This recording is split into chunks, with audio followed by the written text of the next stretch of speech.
Persons, hello! For the lagay ng sunblock ang person, dahil tayo ay lalabas ng bahay, kailangan nating mag-sunblock person dahil sobrang init sa labas.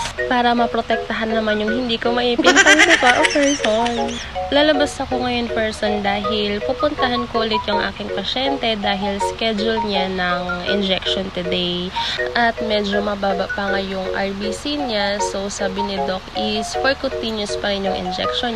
Mabilis lang naman yung injection niya, sub-Q lang, pero gusto ng mga anak niya na nursing gagawa dahil para daw magaan yung kamay dahil ayaw nila yung nasasaktan yung kanilang nanay. And ayan, I'm done. I'm ready to go. For dalagay pang person ng pang fink-fink sa face person para hindi tayo magmukha ang pasyente. Baka mas mukha pa ang pasyente pag humarap person. Kaya kailangan natin ng ganyan.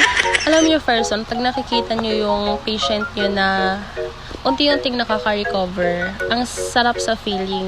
So, kanina nung nakita ko si nanay, unti-unti na niyang nagagalaw yung kamay niya, nakakakain na siya ng sarili niya lang. Though, nag-therapy din naman si nanay, pero ang saya lang sa feeling na nakikita mo siya na nakaka-recover na. Unti-unting nakaka-recover.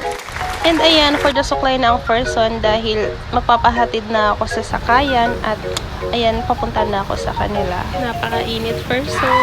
For patient privacy, hindi na natin isinama si nanay sa video person. And after kong mag-inject, umuwi na rin ang person. And that's it for today's video. Bye, persons!